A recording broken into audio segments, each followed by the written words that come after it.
tout ce que Dieu, lorsque Dieu créa, tout ce qui est créé, à la fin, Dieu voyait que tout ça était bon. Mais il y avait encore une autre œuvre qui devait se faire, l'œuvre de la croix. Il a ramené cette œuvre au niveau de la croix.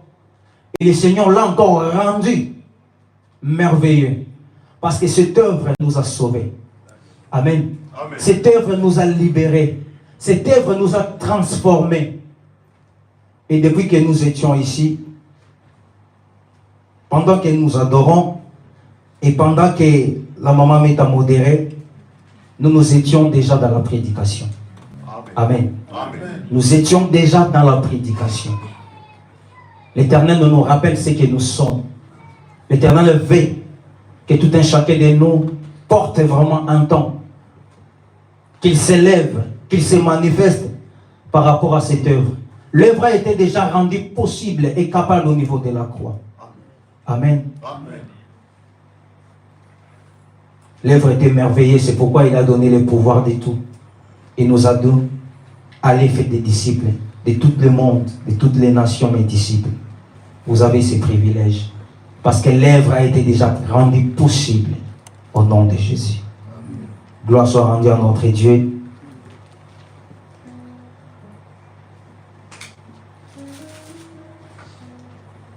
Le Seigneur est tellement merveilleux. Il veut nous rappeler de ce que nous sommes et de ce que nous faisons. S'il y a encore des choses qui nous retiennent, et si nous ne comprenons pas encore ce que nous devions faire, nous ne pouvons pas anticiper les temps. Par rapport à ce que Dieu nous a préservé, par rapport, le Seigneur Dieu, à ce qu'il nous a prévu, il nous recommande une chose. Amen. Amen. Pendant qu'il y a des combats dans nos vies, pendant qu'il y a des situations difficiles, le Seigneur nous recommande une chose. Attendre son temps. Le temps de Dieu. Amen. Amen. Attendre son temps. Ne faisons pas dans la précipitation, bien que même si nous avons l'avantage d'agir, mais nous devons attendre le temps de Dieu. C'est pourquoi dans nos intimités, à chaque fois, nous devons demander à Dieu,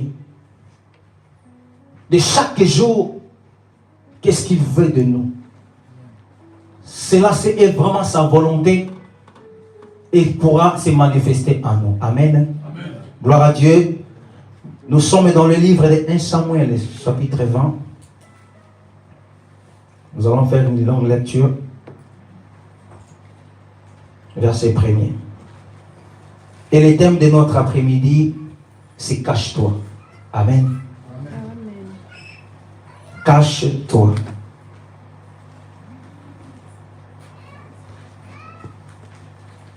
Le Seigneur a tellement de missions, de plans merveilleux pour nous. Mais nous ne devons pas les faire dans la précipitation. Nous devons voir le temps de Dieu. Car le Seigneur, il ne fait pas des choses au hasard. Se cacher, c'est se préserver aussi. C'est se donner encore des renforts. Par rapport là où on avait échoué, là où nous avions des échecs, le Seigneur te dit de te retirer. Et que lorsqu'on se retire, c'est encore la prise de conscience.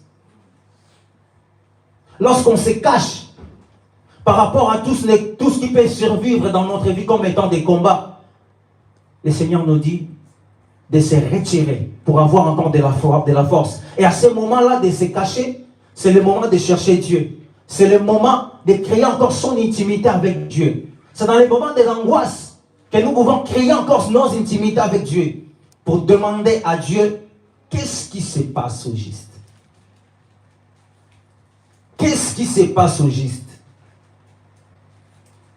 La Bible nous dit dans le livre de 1 Samuel chapitre 20, j'ai lu la parole de Dieu. Amen. David s'enfuit de Noja près de Rama. Il alla trouver Jonathan et dit, qu'ai-je fait? Quel est mon crime? Quel est mon péché aux yeux de ton père? Pour qu'il en veuille à ma vie.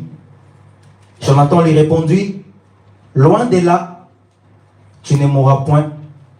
Mon père ne fait aucune chose grande ou petite sans m'en informer. Pourquoi donc mon père me cacherait-il celle-là? Il s'en a rien. David dit encore, en jurant, ton père sait bien que j'ai trouvé grâce à tes yeux. Et il aura dit que Jonathan ne le sache pas. Cela lui fera de la peine. Mais l'Éternel est vivant et ton âme est vivante. Il n'y a pas entre moi, il n'y a qu'un pas entre moi et la mort. Jonathan dit à David, je ferai pour toi ce que tu voudras. Et David lui répondit, voici, c'est demain la nouvelle lune, et je devrais m'asseoir avec le roi pour manger. Laisse-moi aller, et je me cacherai dans les champs jusqu'au soir du 3e jour. Si ton père remarque mon absence, tu diras, David m'a prié de les laisser faire une course à Bethléem, sa ville, parce qu'il y a pour toute la famille un sacrifice annuel. Et s'il dit c'est bien, ton serviteur alors n'a rien à craindre. Mais si la colère s'empare de lui, sache que le mal est résolu de sa part. Montre donc toi ton affection pour ton serviteur, puisque tu as fait avec ton serviteur une alliance devant l'Éternel. Et s'il y a quelque crime en moi, ôte-moi la vie toi-même. Car pourquoi me mènerais-tu jusqu'à ton père? Jonathan lui dit, loin de toi la pensée que je ne te formerai pas. Si j'apprends que le mal est résolu de la part de mon père et menace de l'atteindre, David dit à Jonathan, qui m'informera? Donc, dans le cas où ton père te répondra durement. Et Jonathan dit à David, viens, sortons dans les champs. Et ils sortirent tous, deux dans les champs. Jonathan dit à David, je prends en témoin l'Éternel, le Dieu d'Israël. Je sonderai mon père demain ou après-demain, ou dans les cas où il serait bien disposé pour David, si je n'envoie vers toi personne pour t'en informer, que l'Éternel traite Jonathan dans toute sa rigueur. Dans le cas où mon père trouvera bon de te faire du mal, je t'informerai aussi et je te laisserai partir, afin que tu t'en ailles en paix et que l'Éternel soit avec toi comme il a été avec mon père. Alors si je dois vivre encore, veillez envers moi de la bonté de l'Éternel, et si je meurs, ne retire jamais ta bonté envers ma maison. Pas même lorsque l'Éternel retranchera chacun des ennemis de David de dessus la face de la terre. Car Jonathan a fait l'alliance avec la maison de David, que l'Éternel tire vengeance des ennemis de David. Jonathan prosterta encore auprès de David de son affection pour lui, car il l'aimait comme son âme. Amen. Amen. Parole de Dieu. Bien-aimés, nous allons parler de cache-toi. La lecture est tellement longue, nous pouvons continuer même à la maison. Ici, nous voyons les cas du roi David. Il n'était pas encore roi parce qu'il était Saül. Le dimanche dernier, papa nous a parlé de ce que David a résolu, les biens qui ne pouvaient jamais oublier une alliance qu'ils avaient fait avec Jonathan. Si David a fait les biens à Méphibosheth, ce n'était pas à cause de lui-même et Méphibosheth, ce n'était pas non plus à cause de Saül, mais c'est à cause de Jonathan. Amen. Parce que David avait fait une alliance avec lui. Et même Jonathan était en état de force. C'est lui qui était le prince. C'est lui qui devait remplacer le roi. Mais avec cette alliance, il y reconnaissait déjà. Il y reconnaissait déjà une grâce que Dieu a déversée dans la vie de David. Mais David était faible à ce moment-là. David avait reçu la promesse qu'il sera le roi. Mais quand est-ce que ça pouvait se manifester? Je sais, oui, je peux être. Mais quand est-ce que cela peut se manifester? Alors Jonathan dit à David, si je vis encore, je sais ce que l'Éternel a mis pour toi. Mais si je vis encore ou je meurs, ne retire pas ta bonté dans ma maison. Et cela était aussi pareil pour David. David a commencé avant. Il dit, pourquoi m'amènerais-tu devant ton père pour qu'il me tue? Si vraiment j'ai trouvé grâce à tes yeux, n'oublie pas l'alliance que nous avons faite devant l'Éternel. Je préfère que toi-même tu me tues. Tu montes la vie. Pour que je ne vois pas la douleur, je ne vois pas la souffrance que ton père a réservée pour moi. Bien-aimé, quel que soit notre état de force, quel que soit notre état de force, nous devons nous cacher à un moment pour comprendre comment est-ce qu'évolue l'état. Jonathan a dit à David, je ferai les stratégies. Vas-y, tu vas te cacher. Mais moi, je vais sonder le cœur de mon père. Je lui parlerai de ta part. Parce qu'avant déjà, Jonathan parlait de bienfaits de David auprès de Saül. Mais vu que son cœur était déjà résolu dans le mal, pour pouvoir le tuer. Mais David était loin de Dieu. À ce moment-là, c'est David qui devrait remplacer le roi Saül. Mais Saül voulait faire selon lui-même, selon sa force, selon ses pensées, pouvoir retirer loin de Dieu. La personne que Dieu a établie. Cela ne peut jamais se faire par notre propre force. Même si on cherche des voies et moyens pour retirer la grâce de Dieu sur la personne que Dieu a établie. Cela ne peut jamais se faire. Parce que l'Éternel est toujours vivant. L'Éternel s'en parlera toujours. L'Éternel a fait que David soit épargné de Saül. Il y a eu des sacrifices et des vies. Beaucoup de personnes en sont passées. Ils sont morts. Parce qu'ils avaient juste ils étaient juste en contact avec David lorsqu'il fouillait. Le roi Saül, lorsqu'il a appris, vu qu'il cherchait la vie de David, il a tué tous ces gens qui ont passé par là. Même les sacrificateurs, il les a tués. Amen. Amen. La vie de David était en danger. Mais lorsque David se répond, il a résolu en lui. Il sait qu'il y avait une alliance qui a été faite entre lui et Jonathan. Que le Seigneur Dieu, l'Éternel Dieu est vivant. Il agira toujours au nom de l'Éternel. Parce que leur protection, c'était que Dieu. Leur protection n'était que Dieu. Jonathan est parti sonder le cœur de son père. Parce qu'ils étaient cachés pendant 3 jours. Le premier jour pendant la fête, parce que la place de David était réservée à cette fête. Le premier jour, le roi Saül n'a pas vu David. Il n'a rien dit. Il croyait qu'il était impur, qu'il ne pouvait pas se présenter. Le deuxième jour, il voit sa place encore vide. Il demanda à ce moment-là à Jonathan, mais où est David? Jonathan lui dit, selon les stratégies qu'ils avaient complotées avec David. Mais David était juste à côté dans le champ, il s'est caché. Il s'est caché parce qu'il voulait suivre l'évolution. Attendre la voie. C'est quoi l'évolution? Le temps convenable pour pouvoir sortir. Est-ce que je sortirai pour aller vers mes ennemis? Ou il faut que je me retire encore? Il faut que je m'éloigne encore?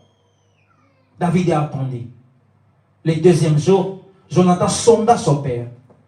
Il lui parla alors de David. Il était parti à Jérusalem pour pouvoir fêter en famille. Il ne sera pas avec nous. Et le cœur, la Bible dit, le cœur du roi Saül s'irrita. Parce qu'il complotait pour pouvoir tuer David. Et c'était l'occasion favorable pour pouvoir lui ôter la vie. Et le roi Saül Il s'est énervé à son fils, Jonathan. Pourquoi tu m'as fait cela? Il a même rappelé. Il l'a même rappelé, bien aimé. La Bible dit, si, fils pervers, il le dit, fils pervers et rebelle, ne sais pas que tu as pour amis les fils d'Isaïe à la honte et à la honte de ta mère. Car aussi longtemps que le fils d'Isaïe sera vivant, sur la terre, il n'y aura point de sécurité ni pour toi, ni pour ton royauté. Amen. Or, David n'envisageait même pas cette royauté. David attendait le temps de Dieu. Il a été loin il y a longtemps. Il était encore enfant, petit, dans les champs. Mais cela se manifestera quand? Il ne sait pas. Il ne savait pas. Parfois, il demandait à Dieu, mais Seigneur, tu m'as choisi comme être roi en Israël. Mais pourquoi encore les combats m'amènent? Les combats n'arrêtent pas de me suivre. Comment est-ce que je peux mourir sans toutefois accomplir ce que toi tu as dit de ta parole? Or, la parole de Dieu ne ment jamais. La parole de Dieu, lorsqu'il sort, il ne sort pas, il ne reste pas sans effet jusqu'à ce qu'il accomplir sa mission.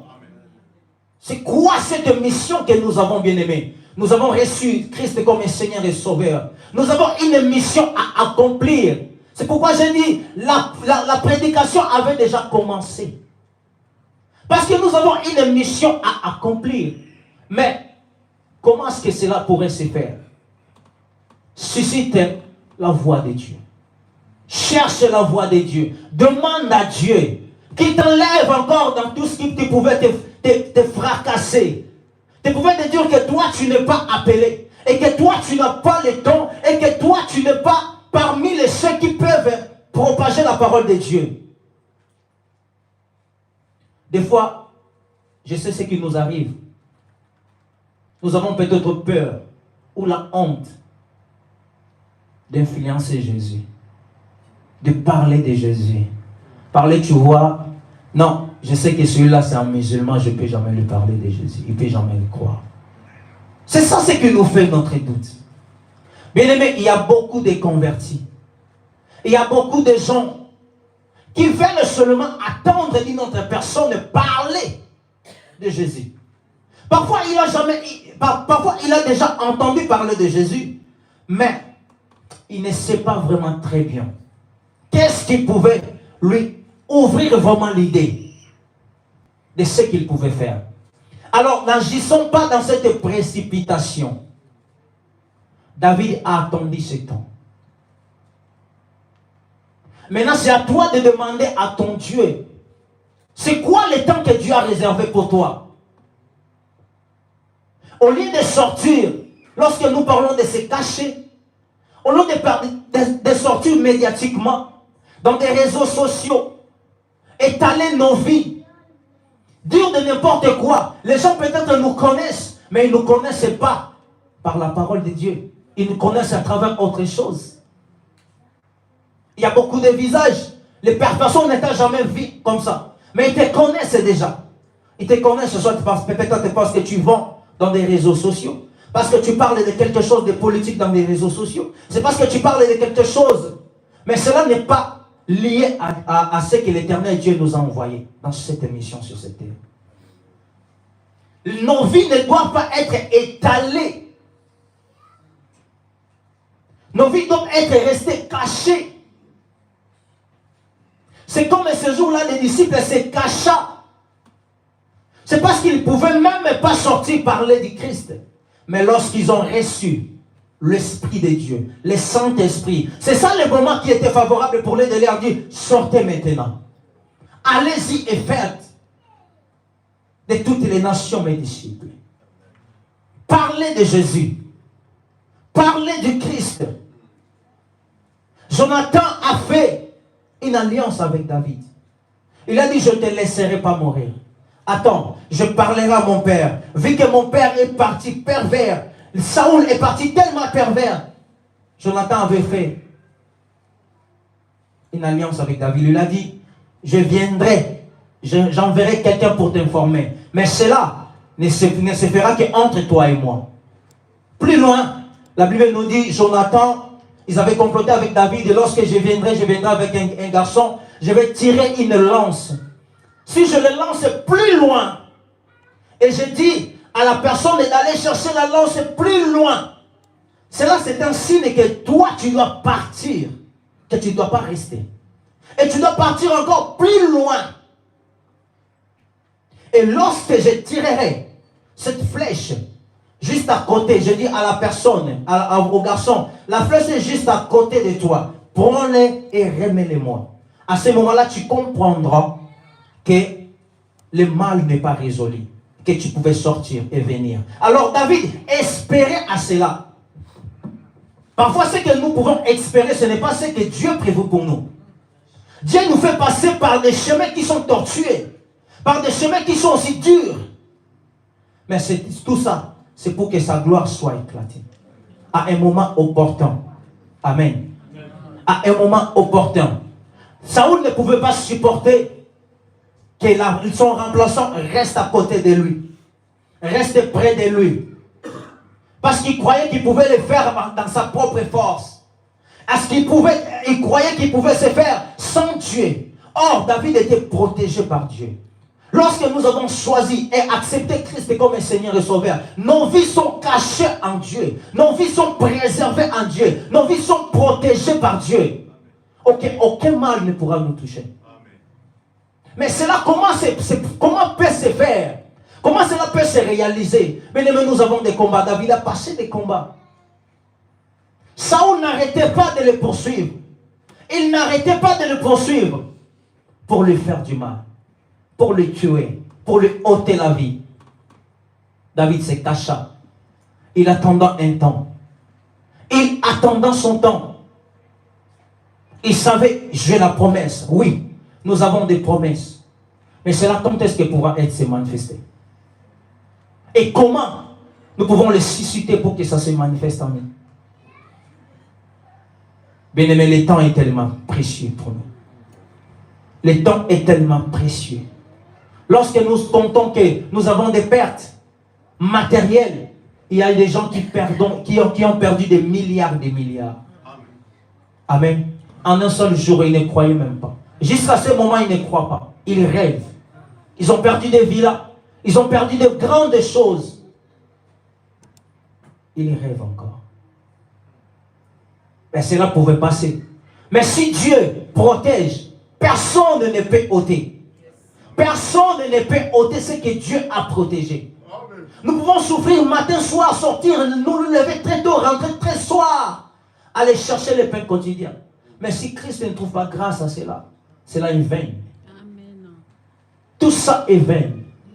Nous devons comprendre les temps de Dieu. Lorsque l'Éternel nous dit de nous cacher, cachons-nous. On ne se cache pas parce qu'on est disparu. On ne se voit pas. C'est en se cachant, en cherchant la face de Dieu. Lorsqu'on est caché, c'est là que Dieu combat pour nous. Les choses que nous pouvons faire, le Seigneur nous dit, ne les faites pas. Pas en précipitation. Attends le temps convenable. Attends le temps convenable.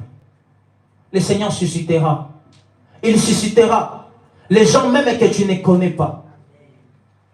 Et le Seigneur suscitera. Même les personnes, ces jours-là, tu seras même étonné. Tu parles, tu ne prêches même pas pendant 10 minutes. Si l'Éternel t'a fait trouver grâce en toi, lorsque tu parles de la personne de Jésus, il te croit directement. Et même s'il ne vient pas à même s'il ne vient pas se rassembler avec toi, mais là où il ira, l'Éternel voit tout. Tu as sauvé une âme. Tu as sauvé une âme. Et à des fois, nous parlons de Jésus, mais les gens vivent tellement très loin. Il te dit, mais je ne saurais même pas venir là-bas. Toi, parle seulement. Là où tu vas, ce n'est qu'un seul Dieu. Amen. Essentiel est que ta vie soit remise en Dieu, en Christ. Christ est le maître des temps et des circonstances. Alors Saoul chercha à ôter la vie de David. Il le chercha de plusieurs manières. Il laissa même sa ville pour aller poursuivre David. Là où David se cacha toujours. Il resta en cachette. Il resta toujours en cachette. Et la poursuite était toujours là. Mais le Seigneur n'a jamais permis que Saoul touche à la vie de David. Mais par contre, le Seigneur a permis à David de toucher à la vie de Saoul. Amen. Amen. Loin de Dieu. Loin de Dieu. Loin de Dieu. Tout ce qui font des complots pour ta vie, si tu es caché en Christ, le Seigneur ne permettra jamais que leur complot touche à ta vie. Amen. Amen. Mais par contre, le Seigneur peut permettre par tes prières de toi que tu touches à leur vie. Est-ce qu'on a compris? Est-ce qu'on a compris cela? Le Seigneur Dieu, s'il y a des choses, des gens qui complotent pour nos vies, lorsque nous sommes cachés en Christ, il y a une condition d'être en Christ. Le Seigneur ne permettra jamais que toutes ces mal-là peuvent t'atteindre. Mais par contre, il peut permettre à travers de toi de lancer, de permettre à toucher à leur vie. Amen. Le Seigneur est tellement merveilleux. David se parla maintenant avec Jonathan. Lorsqu'il lança, il a vu que la flèche allait plus loin. Et Jonathan se révéla à David. Il a dit au garçon, allez-y. Il est rentré. Jonathan parla maintenant à David. Il lui dit, David, va en paix. Et Jonathan dit à David, va en paix. Maintenant que nous avons géré l'un et l'autre au nom de l'Éternel en disant, que l'Éternel soit à jamais entre moi et toi, entre ma prospérité et ta prospérité. David s'éleva et s'en alla, et Jonathan rentrant dans la ville. Et David s'en alla dans un lieu inconnu. Parce qu'il vivait déjà dans le palais royal. Bien-aimé, il laissa toute sa vie, tout ce qui était de bien, tout ce qui était d'aisé. Est-ce que quelqu'un peut laisser, peut accepter de laisser vraiment sa vie meilleure qu'il vit? C'est parce que le mal a été résolu. Le mal a été résolu. David laissa tout et s'en alla. Mais il savait une chose, que l'Éternel était avec lui. Que le Dieu d'Israël était avec lui. Et que lui, le Dieu là, ne peut jamais lui abandonner. Et bien qu'il est parti, le roi Saoul le poursuivait toujours. Les problèmes te poursuivent toujours. Des combats te poursuivent toujours. Des situations difficiles te poursuivent toujours. Des calmonies te poursuivent toujours. Bien aimé, il y a des situations que nous pouvons voir à l'œil spirituel. Lorsque tu les prends, lorsque tu les vois, ne fais pas beaucoup d'efforts. Cache-toi. Cache-toi, retire-toi un peu. Ne fais pas de retour quand ils disent, ils parlent de toi, du mal, et toi aussi tu réponds. Retire-toi un peu, retire-toi un peu. Essaye un peu de te retirer. Pour voir un peu comment est-ce que ça évolue. Amen. Saoul faisait semblant, mais il n'aimait pas David. Il voulait bien ôter sa vie. Mais David, il est senti. L'Éternel et Dieu le faisait sentir cela. Et il s'est dit, je ne peux pas me sortir comme ça. Mais il faut que je me retire un peu. Il faut que je me cache pour pouvoir voir, comprendre qu'est-ce qui se passe. Mes ennemis, je vais leur raconter. Comment est-ce que ça peut se passer? Ta vie ne sera pas ôtée facilement tant que Dieu est avec toi. Ta vie ne peut jamais être ôtée facilement tant que Dieu est avec toi. Le Seigneur ne le permettra pas. La maladie peut te toucher. L'humiliation peut te toucher. La calmonie peut te toucher. Des problèmes peuvent t'atteindre. Mais l'Éternel ne le permettra pas. Que ça reste dans ta vie. Il fera de sorte que tu sois épargné dans toutes ces choses. À condition que tu te caches en Christ. Ne répondez pas, bien-aimés, lorsque vous attendez des choses qui arrivent dans votre vie. Lorsque vous voyez, ne rentrez pas dans les combats dans le vide. Ne rentrez pas dans les combats vite, trop vite. Retire-toi. Essaie de te cacher en Christ, en prière. Le Seigneur répond. Le Seigneur répond. Amen. Amen. Le Seigneur répond, bien-aimé. Et il agit toujours fidèlement envers ses enfants. il agit toujours fidèlement envers ses enfants. Alors nous allons lire encore dans le livre de 1 Samuel, chapitre 24. Là, c'était maintenant l'opportunité de retour. Lorsque Saoul continuait toujours à poursuivre, lui poursuivait dans le vide. Lorsque il dit, il est parti de l'autre côté, lui aussi il va. Parce qu'il avait tellement hâte. Il voulait juste le tuer, lui ôter la vie, à cause de cette royauté. David, lui, qui se sentait roi, mais il n'avait pas encore l'opportunité. Ils étaient toujours derrière Jonathan. Et Jonathan, qui se sentait prince, mais il y avait l'humiliation à lui. L'humilité plutôt en lui. Il y avait l'humilité en lui. Parce qu'il savait, si l'Éternel est décide autrement, ce n'est pas lui qui devrait être à cette place. Voilà, c'est maintenant que c'est moi qui règne. C'est moi qui règne. Je règne à la place, mais je demande grâce à la personne que je ne sais même pas quand est-ce que sa grâce peut se faire. C'est l'humilité, bien-aimé. L'humilité de Jonathan, c'est ce qui a fait à ce que ses prospérités soient garanties. Ce qui a fait à ce que ses enfants, son fils, soient garantis. Et que sa vie n'était pas ôtée à cause de cette alliance qu'il avait faite. Parce que la Bible dit, Jonathan aima David comme son âme. Il l'aima comme son âme. Et cela faisait tellement mal au roi Saül de voir son enfant, on dirait c'est comme si son enfant s'est comploté à la personne qui pouvait le remplacer. Non, c'est la promesse de Dieu. Cela est la promesse de Dieu. Ce n'est pas la promesse des hommes. L'opportunité de David a été maintenant. 1 Samuel chapitre 24. Nous allons lire à partir du verset 3. La Bible dit, Saül prit 3000 hommes d'élite sur tout Israël. Et il alla chercher David et les gens jusque sur les rochers des boucs sauvages.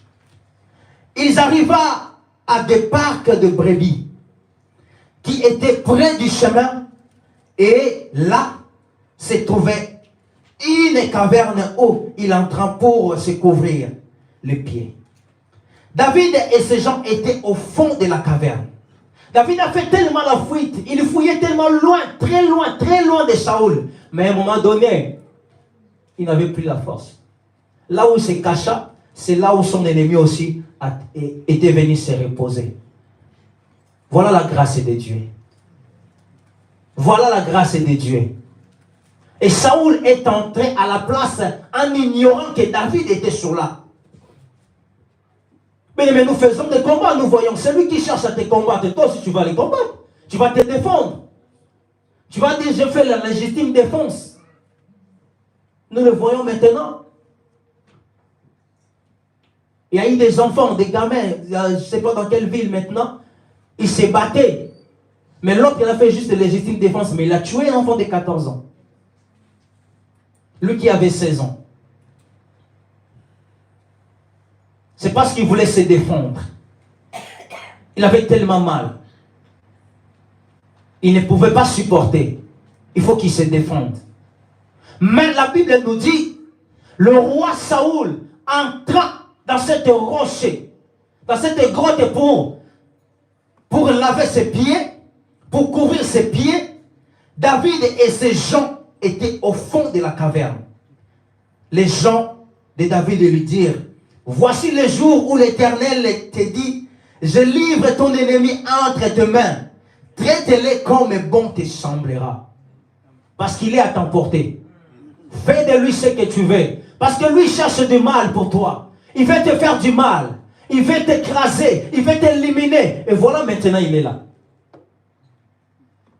Trouve alors l'opportunité. Fais de lui tout ce que tu veux. David arriva. Ces gens lui disent, fais de lui tout ce que tu veux. Alors, David s'éleva et coupa doucement le pan du manteau de Saül. Après cela, le cœur lui battit parce qu'il avait coupé le pan du manteau de Saül, loin de Dieu. Amen. Voyez ce que Dieu fait, loin de Dieu. Bien qu'il était rejeté, mais il est loin de Dieu. Ce n'est pas à toi de prendre la place de Dieu. Loin de Dieu. Il chercha à combattre David, à tuer David. Mais David a dit, je ne le tuerai pas. Je vais juste couper le pan de sa robe. Il a juste coupé le pan de sa robe. Mais son cœur commença à se battre fort. Parce qu'il a touché à un loin de Dieu. Bien aimé, il y a certains serviteurs. Ce qui concerne les serviteurs de Dieu. Quel que soit sa tombe, quel que soit son problème. Ce n'est pas à nous de le juger. Ce n'est pas à nous de combattre à sa place. C'est Dieu. Amen. Laissons Dieu faire son travail. Laissons Dieu faire son travail. Amen. Amen. Laissons Dieu faire son travail. C'est le Seigneur Dieu qui traite dans sa rigueur. C'est lui seul, Dieu, qui traite avec rigueur ses serviteurs. Il les toucha, il coupa le pan de sa robe. Et le cœur de David commença à se battre. Parce qu'il avait coupé le pan du manteau de Saül. Et lui dit à ses gens, que l'Éternel me garde de commettre contre mon Seigneur, loin de l'Éternel, une action telle que porter ma main sur lui. Car il est loin de l'Éternel. Par ces paroles, David arrêta ses gens et il s'échappa de se jeter sur Saül. Puis, la Bible nous dit, Saül se leva pour sortir de la caverne et continua son chemin. Mais vous pouvez croire ce qui s'était passé là-bas. Lorsque David s'approcha auprès de Saül, les profonds sommeils, la distraction que Saül avait. Ça, c'est Dieu qui peut aveugler. Amen.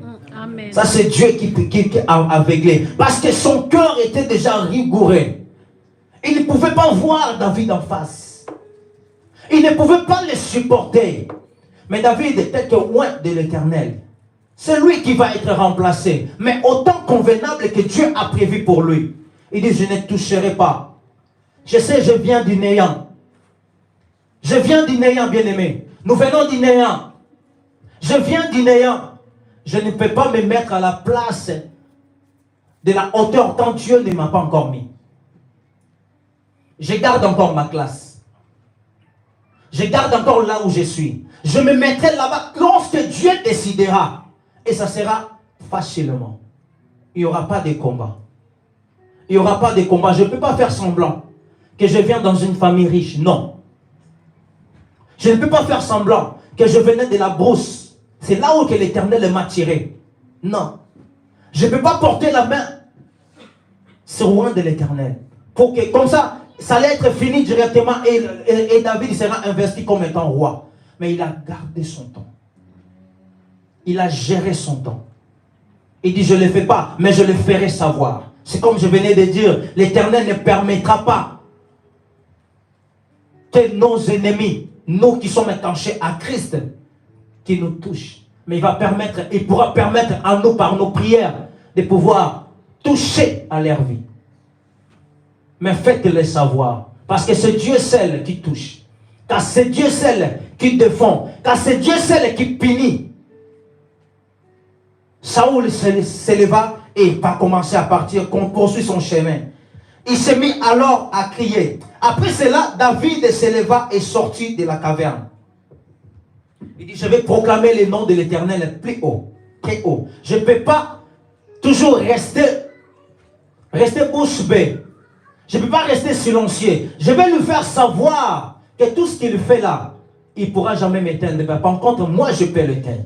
Amen. Moi, je peux bien l'atteindre. Qu'il le sache quand même qu'on a un Dieu. Qu'on le sache quand même. Nous avons un Dieu qui est puissant par rapport à leur Dieu. David a commencé à crier. Et s'est mis alors à crier après Saül. Ô roi, mon Seigneur, Saül, regarde derrière lui. Et David s'inclina le visage contre terre et se prosterna. David dit à Saül, pourquoi écoutes-tu les propos des gens qui disent, voici David cherche ton malheur? Tu vois maintenant de tes propres yeux que l'Éternel t'avait livré aujourd'hui entre mes mains dans les cavernes. On m'excita à te tuer, mais je t'ai épargné. Et j'ai dit, je ne porterai pas la main sur mon serviteur, car il est loin de l'Éternel. Voici mon père, vois donc le pan de ton manteau dans la main, puisque j'ai coupé le pan de ton manteau et que je ne t'ai pas tué. Sache et reconnais qu'il n'y a pas ma conduite, ni méchanceté, ni révolte, et que je n'ai point péché contre toi. Et toi, tu me dresses des embûches pour m'ôter la vie. L'Éternel sera juge entre moi et toi. Et l'Éternel me vengera de toi, mais je ne porterai point la main sur toi. De méchant vient la méchanceté, dit l'ancienne proverbe. Je ne porterai point ma main sur toi. Saül a entendu cela. Saül a pleuré. Il a vu sa défaite. Il a vu, oui, David avait l'opportunité de pouvoir me tuer, mais ôter la vie. Pourquoi tu ne l'as pas fait?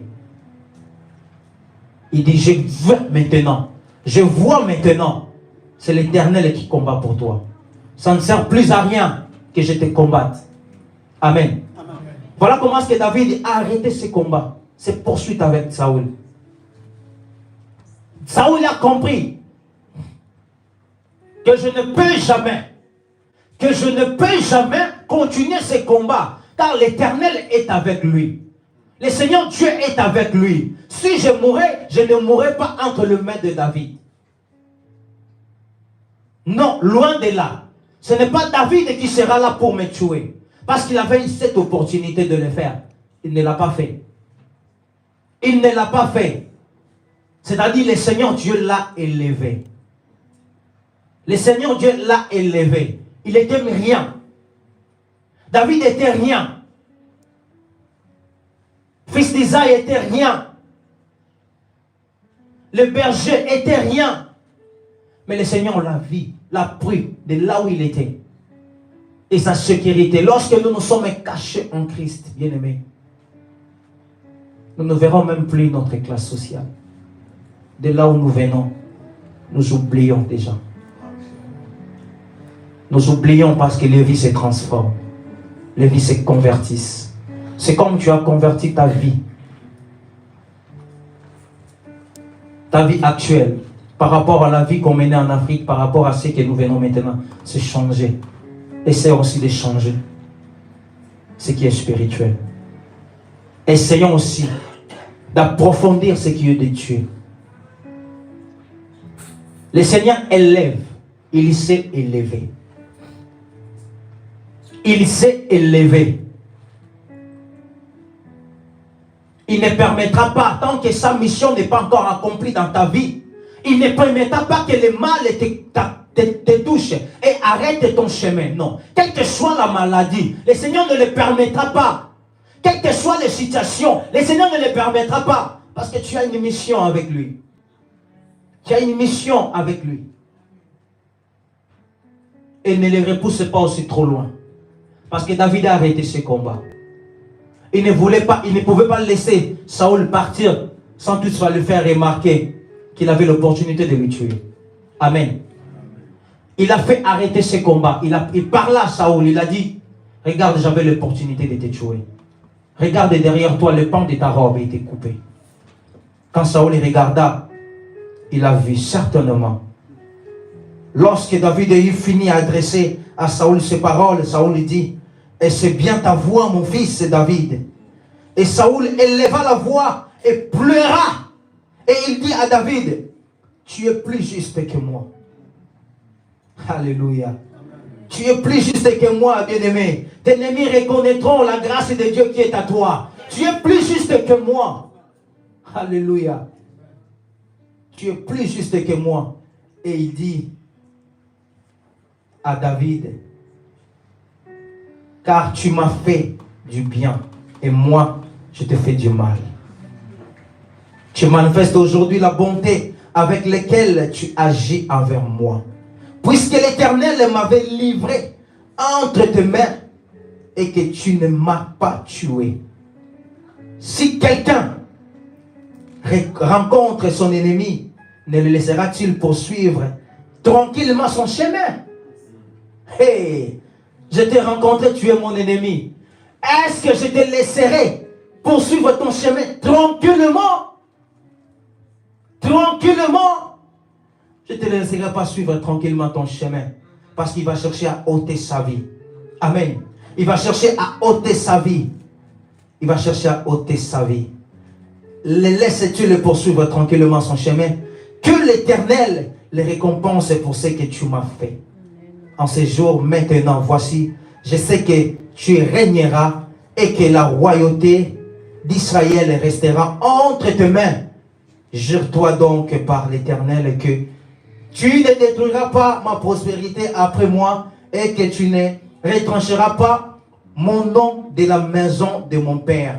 David éligira Saoul, puis Saoul s'en alla dans sa maison et David et ses gens montèrent en lieu fort. Regarde maintenant, Saoul commençait. Aux dernières minutes, Saoul a fait l'alliance. Il a même oublié. Il ne savait même pas que cette alliance a été déjà faite longtemps. Ce n'est pas toi, Saoul. Ce n'est pas pour toi que David est riche de bonté dans la maison de Saoul. Ce n'est pas pour toi, c'est pour Jonathan. Cela a été déjà fait depuis longtemps.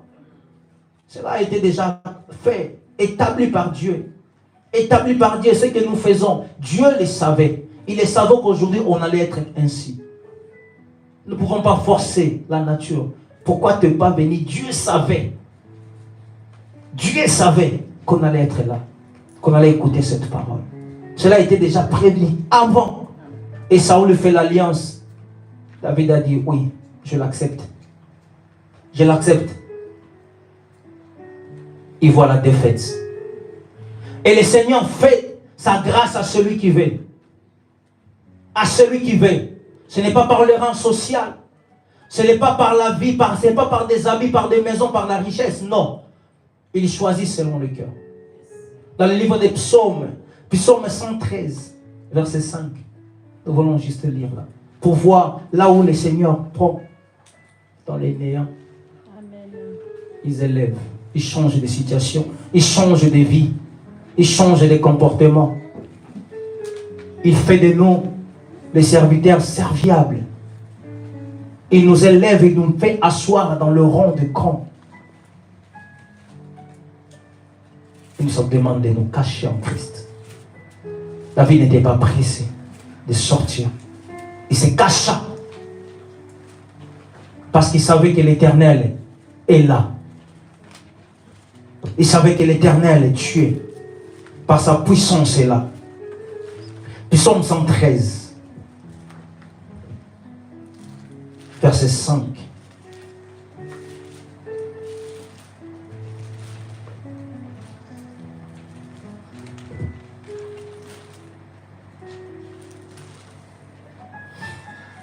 Gloire à Dieu.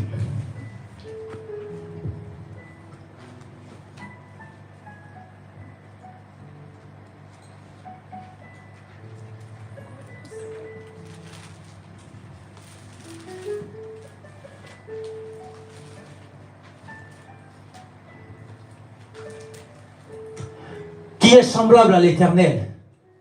Notre Dieu. Il a sa demeure en haut.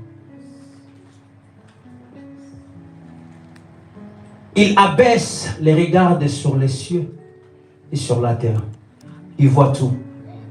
Il regarde tout. Il contrôle tout. Il surveille tout. Il comprend tout. Il voit tout. Nos mouvements, nos pensées. Personne n'est semblable à lui. Sa demeure est dans les hauts. Haut. Parce que tout ce qui est haut, si vous voulez voir la vue de Paris, il faut monter dans le tour Eiffel. La tour Montparnasse, le soir, même le jour, lorsque vous êtes tout haut là-bas, vous verrez toute la vue de Paris. Toute la vie, vous le verrez. L'Éternel est tout haut maintenant. Tout haut plus que la tour de Montparnasse. Tout haut plus que la tour Eiffel. Il voit tout, toute l'humanité. Sa demeure est en haut. Personne n'est semblable avec lui. Ses yeux sont fixés vers l'humanité. Il voit. Le Seigneur dit, il abaisse son regard. Il abaisse son regard, les regarde sur les cieux et sur la terre. Alors, de la poussière, il retire le pauvre. Du fumier, il relève l'indigent. Pourquoi? Pour le faire asseoir avec le grand de son peuple. Amen. Amen. Pour le faire asseoir avec le grand de son peuple. Verset 9. Il donne une maison à celle qui était stérile. Il en fait une mère joyeuse au milieu de ses enfants. Louez l'Éternel. Louez l'Éternel. Amen. La vie de David a été tirée des néants. De la poussière, il l'a relevé. De la brousse, voilà où il était. Il a fait asseoir parmi les grands. C'est maintenant, c'est David qui décida pour que Mephibosheth ne vive plus dans la misère, dans la douleur. Parce que lorsque Saoul était mort, et Jonathan en même temps, Mephibosheth n'avait que 5 ans. Et c'est sa nourrice qui fouillait avec lui. Pendant la précipitation, lorsque sa nourrice le prit, il tomba. À ce moment-là, il commença à boiter. Amen. Donc il est parti avec beaucoup de peine. Son grand-père, qui était le roi, est mort. Et perd encore son père. Et il n'a jamais fini par là. Il a encore perdu ses jambes. Bien-aimé, regarde. La bonne vie qu'il avait. Et il est parti jusqu'à Lo-Débar avec la nourrice et un serviteur. Mais le Seigneur se souviendra de lui. Le Seigneur l'a suivi jusqu'à là à cause de cette alliance. De la poussière, bien-aimé. De la poussière. De la poussière. De la misère. De la négligence. De l'ignorance. De l'humiliation. Le Seigneur relève. Le Seigneur relève nos vies. Du fumier, là où personne ne pouvait regarder. Dans quelle commune on était, là où personne ne pouvait nous regarder. Dans quelle famille nous étions, là où personne ne pouvait nous regarder. Jésus est bon. Il est bon, bien-aimé. Ne tapons pas la poitrine. Il est bon. Il y a des gens qui ont des classes plus que nous, mais aujourd'hui, on n'a pas de complexe. C'est parce que Dieu est tellement merveilleux, il est bon. Nous préférons nous cacher encore. Parce que lorsque le Seigneur nous fera sortir, et sa gloire s'éclata. Amen. Amen. La Bible dit, louez l'Éternel. Louons l'Éternel, car il est bon. Amen. Amen. Est-ce que nous pouvons acclamer pour la parole de Dieu? Gloire à Dieu.